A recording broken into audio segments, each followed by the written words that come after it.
In the world of A Song of Ice and Fire, there is a moment that is rarely discussed as a classic scene, yet it is quietly unforgettable. There are no dragons, no massive charges, not even a stirring speech. But it draws a clear line between two kinds of people, those who win and those who remain trapped by revenge. When Robert's rebellion ended and the Targaryen dynasty fell, the dust of war finally settled. Ned Stark stood on the side of victory. He had personally slain Ser Arthur Dayne, the Sword of the Morning, acknowledged across the Seven Kingdoms as one of the greatest knights who ever lived. Dayne fell in the deserts of Dawn, his body still warm, and the blade that defined his life, Dawn, passed into Ned's hands. In a harsher age, that sword could have become a trophy. The victor might have kept it, displayed it, even used it to send a message. This is the fate of the defeated.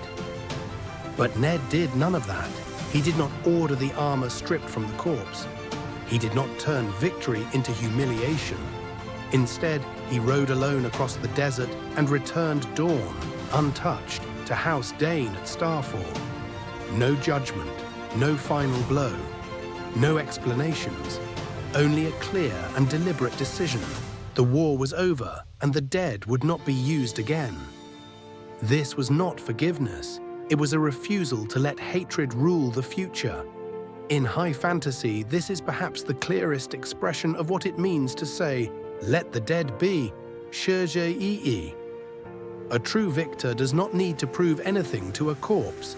History, however, shows us another path, one far heavier and far more painful.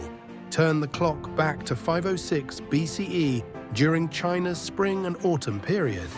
Wu Zixu was born into a noble family of the state of Chu, until everything was destroyed overnight. His father was executed, his brother was killed. The entire family was wiped out for a single act of remonstrance. Wu Zixu fled, endured humiliation, and eventually found refuge in the state of Wu.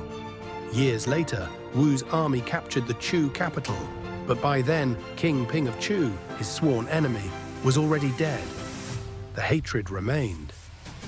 The target did not. If the story had ended there, it might have become a tale of letting go, like Ned Stark's. But Wu Zixu did not stop. He ordered the king's tomb opened, dragged out the corpse, and whipped it 300 times. With each strike of the bronze whip, his hatred finally found release. In that moment, did Wu Zixu win? Emotionally, perhaps, but in terms of destiny, he bound himself completely to the past. He did not turn toward rebuilding. He chose to pour everything he had into something that could never change.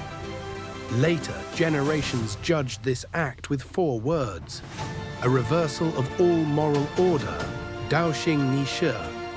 Not because his hatred was unjustified, but because he refused to accept one truth. A corpse cannot offer answers for the future. At the same time, another man from Chu, Jieyu, the so-called madman of Chu, sang a line that could have freed Wu Zixu's heart. What has passed cannot be corrected. What is to come can still be pursued. 往之不可见，来者犹可追. Wu Zixu chose the grave. Ned Stark chose the road. Now bring the story to the present. We like to believe we have left behind the age of swords, tombs, and whips, but in truth, Wu Zixu's whip never disappeared. It only changed shape. When a mass shooting occurs and the attacker later dies by suicide, the immediate danger is over. The tragedy cannot be undone. Yet that is when the frenzy truly begins. We dig through 10 years of social media posts. We dissect childhood trauma, family failures, personality flaws. Comment sections fill with lines like "good riddance" and "he deserved it." The body is already down, but the whipping grows more intense than ever. Of course, we need a final verdict when the coffin is closed. Gai Guan Lun Ding. We need clarity and accountability. But the question is this: does endless condemnation actually prevent the next tragedy? Most of the time, it does not. It simply becomes a collective emotional release. This is modern corpse whipping. All our energy goes into proving how terrible a life already ended. Meanwhile, the harder questions remain untouched. Where did the system fail? Why were the warning signs missed? Why were known risks allowed to accumulate? Wu Zixu whipped the corpse of a dead king.